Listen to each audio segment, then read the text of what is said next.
प्रभु यीशु मसीह के मधुर नाम में आप सबको शालोम। आइए हम परमेश्वर के वचन में से देखें इफिसियों की पत्री 3 अध्याय 20वां वचन पढ़ेंगे।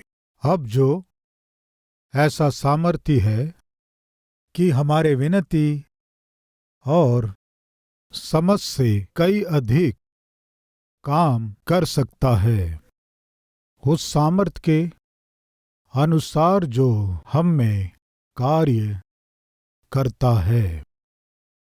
राइट, इसे हम थोड़ा व्यक्तिगत करेंगे, हम इसे अपने लिए पढ़ेंगे।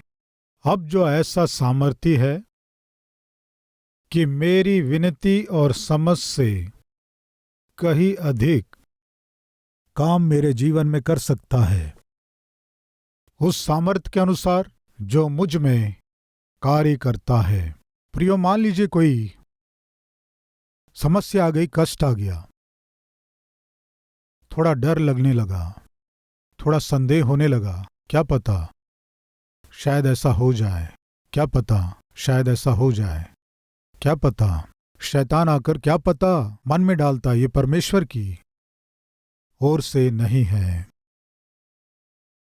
क्या पता ये जो है शैतान की ओर से है। याद रखिए, मान लीजिए आप संतान के लिए प्रार्थना कर रहे हैं, क्या पता तुम्हारी संतान नहीं होगी, क्या पता। इस तरह शैतान कहता है, अति शीघ्र मैं तुम्हें संतान दूंगा। इस तरह कहने वाला कौन है? परमेश्वर है। पता नहीं तुम्हारी बीमारी शायद ठीक नहीं होगी, ये बीमारी ठीक नहीं होगी, ये बीमारी अच्छी नहीं होगी, क्या पता शायद ठीक नहीं होगी। ये किसकी ओर से आता है? तुम्हारा चंगा करने वाला परमेश्वर मैं ही हूं। ये कौन कहता है? परमेश्वर। क्या पता शायद मैं जो प्रार्थना कर रहा हूं उसका उत्तर नहीं मिलेगा। इस तरह शैतान कहता है, संकट में तुम मुझसे प्रार्थना करो, मैं तुम्हें उत्तर दूंगा। ये कौन कहता है? परमेश्वर कहता है। सो क्या पता ये जो है आपके मुंह से या आपके मन में से निकलता है, समझो वो परमेश्वर की ओर से आया हुआ नहीं है। प्रियो, शैतान क्या करता है? किसे फाड़ खाऊं, शैतान दिन और रात क्या करता है? हमारे चारों ओर घूमता है। सामान्यतः वो कौन सा मंत्र जपता है जानते हैं? पता नहीं, क्या पता, क्या पता। इसलिए कह रहा हूं, आप सुबह हो, शाम हो, दोपहर हो, आधी रात को हो, कभी भी हो, आपके मन में कुछ भय उत्पन्न होने से, संदेह उत्पन्न होने से, या व्याकुल होने से, या परेशानी होने से, या आंसू बहने लगने से, आपके मुंह से जो पहली बात निकलनी है वो है, मेरी विनती से और मेरी समझ से भी कहीं अधिक बढ़कर काम कर सकता है, उस परमेश्वर को सारी महिमा मिलने पाए। इस वचन को आप अपने हृदय में लिख लीजिए, आपके हृदय से विश्वास कीजिए, अपने मुंह से इसे मान लीजिए। हमारे जीवन में निश्चय हम परमेश्वर की महिमा को देखेंगे। प्रिय, यूसुफ को बंदीगृह में डाल दिए, पर यहोवा उसके संग था, इसे ना भूलें। उसके बाद क्या हुआ? फिरौन स्वप्न देखा, स्वप्न के अर्थ को बता नहीं पाया। उसके पहले क्या हुआ कि उसी बंदीगृह में जब यूसुफ था, उसी बंदीगृह में जो राजा के पास पिलाने हारे का काम करता था वो वहां आया, उसे बंदीगृह में डाल दिए थे। उसने एक स्वप्न देखा, स्वप्न का अर्थ ना जानकर टेंशन में था। इस तरह जब वो टेंशन में था, यूसुफ उसके चेहरे में टेंशन को देखकर, क्या हुआ, क्यों तुम इतना टेंशन ले रहे हो, दुखी हो रहे हो, उदास हो रहे हो, क्या हुआ? कुछ नहीं यूसुफ, मैं एक स्वप्न देखा। हाँ, स्वप्न देखा तो पता नहीं क्यों स्वप्न देखा, तब से मैं परेशान हूं, डर लग रहा है। तो फिर एक काम करो, स्वप्न क्या है मुझे बताओ, उसके अर्थ को मैं तुम्हें बताऊंगा। क्या तुम मेरे स्वप्न का अर्थ बता पाओगे? परमेश्वर मुझे सामर्थ देगा। बताओ क्या है। उसने स्वप्न को बताया, उस स्वप्न के अर्थ को यूसुफ अद्भुत रूप से बताया। 3 दिन के अंदर तुमने जो नौकरी खोई है वो वापस मिलने वाली है, इस तरह बताया। कहे अनुसार तीसरे दिन ही उस कैदी को बुलावा मिला राजा की ओर से, आकर फिर से नौकरी में ज्वाइन हो जाओ, इस तरह बुलावा आया। वो कैदी बहुत खुश हुआ। यूसुफ, यूसुफ, जैसे तुमने कहा वैसे ही हुआ। मैंने कहा था ना तुम्हारे स्वप्न का अर्थ बता सकता हूं। ठीक है यूसुफ, मैं जाता हूं, बहुत थैंक्स। इस तरह जब वो जा रहा था, उसे देखकर, सुनो सुनो, 1 मिनट। बोलो यूसुफ, बोलो। कुछ नहीं, मेरा एक निवेदन है, मेरा एक छोटा निवेदन है। क्या है तुम्हारा निवेदन? कुछ नहीं, मैं कोई गलती नहीं किया। अन्याय से मुझे इस बंदी गृह में डाल दिए हैं, ये तो हम सब जानते हैं, लेकिन राजा को ये बात नहीं पता है। तुम राजा के पास जा रहे हो, इसलिए तुम राजा से कहना अन्याय से बंदी गृह में डाल दिए, बताना। और दूसरा, मैं इस देश का नहीं हूं, मैं दूसरे देश का हूं। मैं अपने देश चला जाऊंगा, मुझे छुड़ा देने से काफी है, मैं अपने रास्ते चले जाऊंगा, ये मेरी विनती है। वो क्या कहा? बंदी गृह से मुझे छुड़ाने से मैं अपने रास्ते चले जाऊंगा। यूसुफ कहाँ जाएगा कहने से? सीधे अपने घर जाएगा, पिता को देखेगा, गले लग के रोएगा। रोने के बाद आओ बेटे भोजन करेंगे कहने से भोजन करेगा। सुबह उठने के बाद, क्या बेटे क्या देख रहे हो? वो देखो भेड़ों को ले जाओ, उन भेड़ों को ले जाकर उन्हें चराओ। इतना ही कहेगा या और कुछ कहेगा? उतना ही है ना? अभी यूसुफ ने क्या कहा? यदि मुझे छुड़ा दोगे तो मैं अपने घर जाऊंगा। प्रियो, जाकर क्या करता? भेड़ों को चराता। बस इतना ही। ये राजा के पास काम करने वाला गया, लेकिन राजा से यूसुफ के विषय में कुछ भी नहीं कहा, कुछ नहीं कहा। भलाई तो पा लिया, लेकिन वापस भलाई नहीं किया। लेकिन यूसुफ सोच रहा था निश्चय वो मेरे विषय में बताएगा, राजा से बताएगा, निश्चय मैं छुड़ाया जाऊंगा, मैं जल्दी अपने घर जाऊंगा, पिता को देखूंगा। इस तरह सपने देख रहा था। उत्तर नहीं मिला, उत्तर नहीं मिला, उत्तर नहीं मिला, उत्तर नहीं मिला। आज हमारे बीच कोई है क्या? मेरे कष्ट दूर हो जाएंगे, मेरे अपमान दूर हो जाएंगे, मेरी मुसीबतें दूर होंगी। इस तरह इंतजार करने वाले कोई हैं क्या? नौकरी मिलेगी, अच्छे दिन आएंगे, मेरा विवाह होगा, मेरा परिवार बनाया जाएगा। इंतजार करने वाले हैं क्या? मेरे पति में निश्चय बदलाव आएगा, मेरे बच्चे निश्चय उपयोगी बनेंगे, निश्चय उनका जीवन स्थिर किया जाएगा। इंतजार करने वाला हमारे बीच है क्या? मेरा स्वास्थ्य अच्छा हो जाएगा, परमेश्वर संतान देगा। इंतजार करने वाले कोई हैं क्या? सप्ताह बीतते जा रहे हैं, महीने बीतते जा रहे हैं, लेकिन आपके जीवन में जिसका इंतजार कर रहे हैं उसका उत्तर नहीं मिल रहा है। निराश होने वाले सामान्यतः रहते हैं। सप्ताह हो गया, 2 सप्ताह हो गया, महीना हो गया, 2 महीने हो गए, वर्ष बीत गए। ये क्या है? वो कैदी जो राजा को मेरे विषय में बताऊंगा कहा, उस पिलाने हारे का क्या हुआ? वो मेरे विषय में क्यों नहीं बताया? अगर बताया भी होगा, फिरौन क्यों मुझे छुड़ा नहीं रहा है? हो सकता है मेरे ऊपर मैं यहां से छुड़ाया भी ना जा सकूं, संभव ना हो ऐसा कोई केस फाइल किए हैं क्या? इसीलिए शायद मुझे छुड़ाने के लिए कोई नहीं आ रहे हैं। असली में क्या हुआ? 2 साल बीत गए। क्या हुआ? 2 साल बीत गए, उत्तर नहीं मिला। लेकिन अचानक कोई आकर, कौन है यहां? यूसुफ नाम का। मैं ही हूं जी। फिरौन तुम्हें लाने को कहा है। मुझे क्यों लाने को कहा है? शीघ्र चलो। यूसुफ को ले जाकर फिरौन के सामने खड़ा किए। फिरौन के पास पिलाने हारा था। देखा। क्या तुम अच्छे हो? पूछा। हाँ, अच्छा हूं। क्या यही है यूसुफ? हाँ राजा। स्वप्न का अर्थ बता सकता है। यूसुफ, मैंने कहा था ना, ये वही है। तुम स्वप्न का अर्थ बता सकते हो? मेरे पिलाने हारे ने बताया है। क्या तुम बता सकते हो? मुझसे नहीं होगा। मेरे परमेश्वर के द्वारा ये संभव है।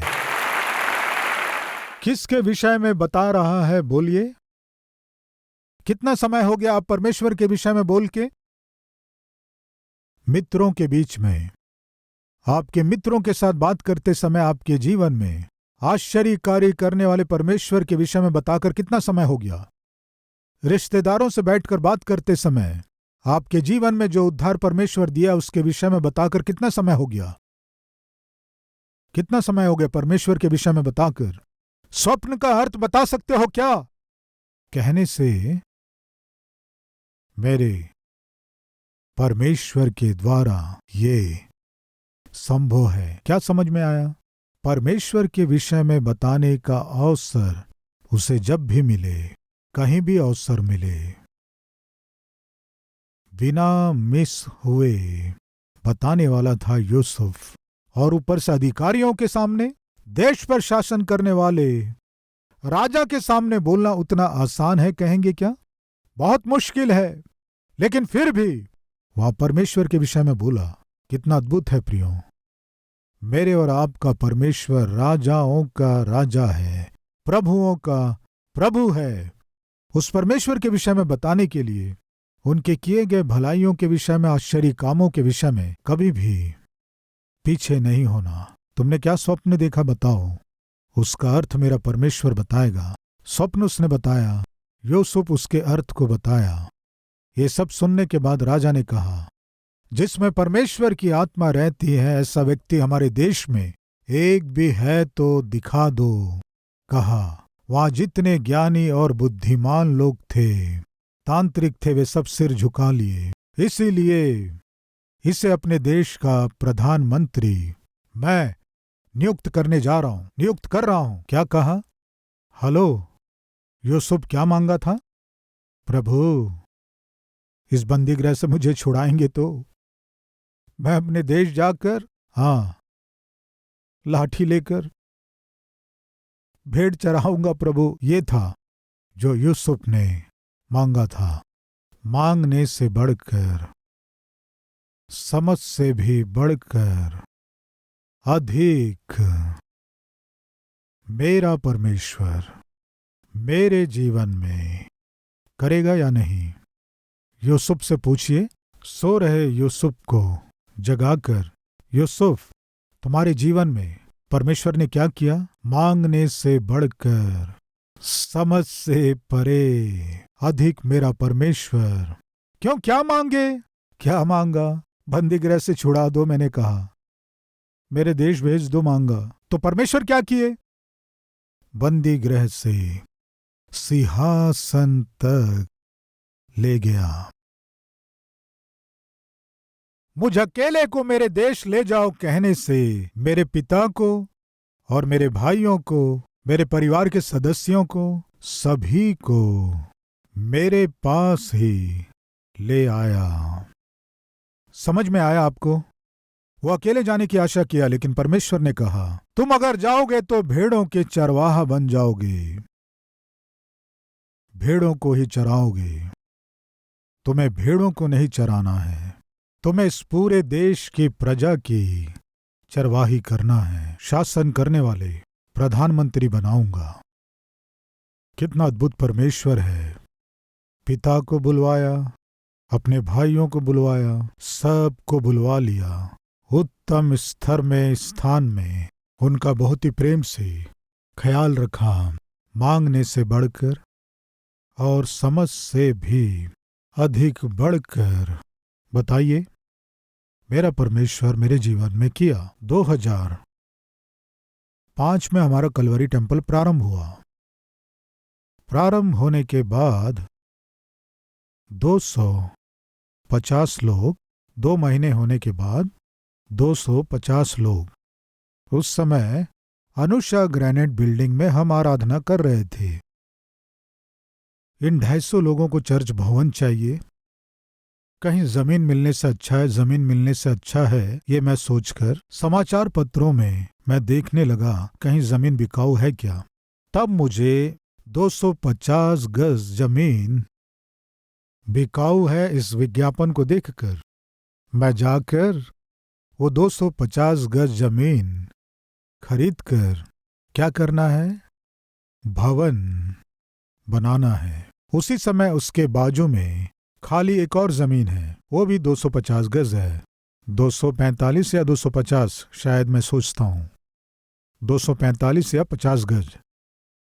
बाजू में एक और था, उसे भी वे लोग बेचेंगे कहकर मीडिएटर ने बताया, प्रभु ये 250 गज जमीन, उसके बाद 250 गज जमीन, दोनों मिलाने से 500 गज। कितने गज? 500 गज जमीन। प्रभु आप मुझे दोगे तो कलवरी टेम्पल का निर्माण करूंगा। प्रभु क्या निर्माण करूंगा? कितने गज में? समझ में आया?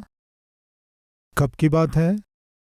2005 में। कृपया दीजिए प्रभु, कृपया दीजिए प्रभु, कृपया दीजिए प्रभु। कितना मांग रहा हूं? 250 गज। बाजू वाला बेचेगा तो 250 गज। तब बहुत मुश्किल था, लेकिन फिर भी वो 250 गज जमीन को खरीदा।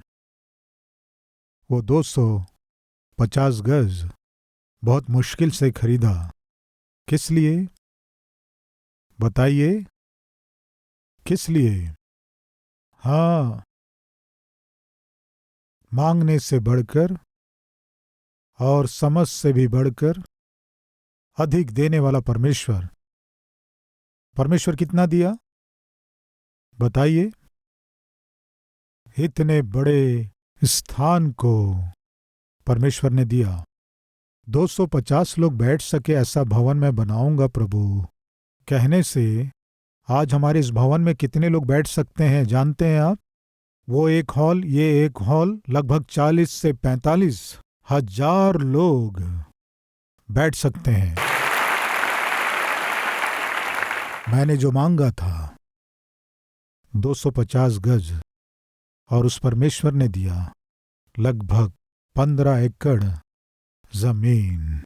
मैं जो निर्माण करूंगा सोचा 250 लोग बैठ सकें ऐसा भवन, और उस परमेश्वर ने निर्माण किया लगभग 20,000 लोग बैठ सकें इतना बड़ा भवन। और कितने दिनों में? 52 दिनों में।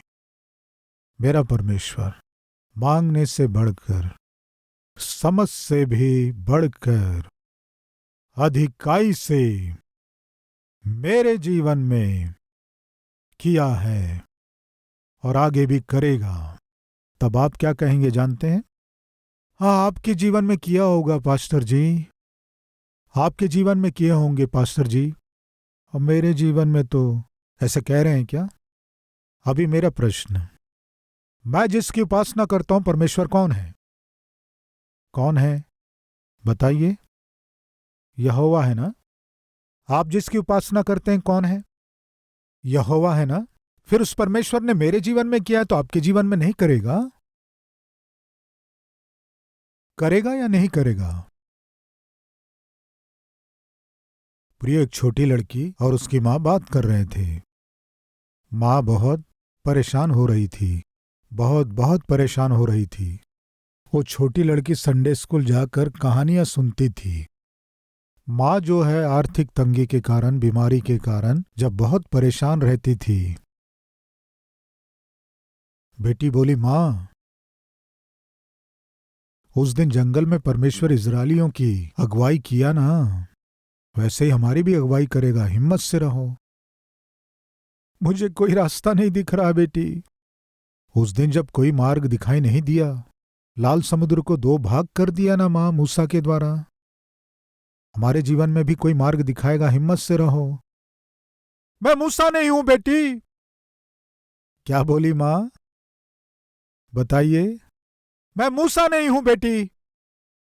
तुम मूसा नहीं हो सकती हो, लेकिन वो परमेश्वर मूसा का परमेश्वर है, हमारा भी परमेश्वर है। समझ में आया अभी? आप मूसा नहीं हो सकते हैं, आप हन्ना नहीं हो सकती हैं, लेकिन महान बात क्या है कि उन्होंने जिस परमेश्वर की उपासना की, उसी परमेश्वर की हम भी उपासना कर रहे हैं। केवल ये बात काफी है, हम हिम्मत से उसकी उपस्थिति में जाकर, प्रभु मेरे मांगने से बढ़कर, समझ से परे, बहुत ही अधिक, मेरे जीवन में उससे भी बढ़कर करने वाले परमेश्वर जो आप हैं, बोलिए, आपको महिमा मिलने पाए। इस बात को आप अपने मुंह से बार बार परमेश्वर से कहिए। आपके विश्वास के द्वारा परमेश्वर अपनी महिमा को आपके जीवन में दिखाएगा। विश्वास करने वाले हैं तो घुटने टेकें। अगर घुटने टेकना मुश्किल है तो आप जिस स्थान में हैं, पूरे हृदय से प्रभु से इस बात को कहें, पूरे हृदय से, पूरे हृदय से। आपके पूरे हृदय में विश्वास भर जाए, धैर्य भर जाए, ताकत भर जाए। पूरे मन से प्रार्थना कीजिए। आइए प्रार्थना करें।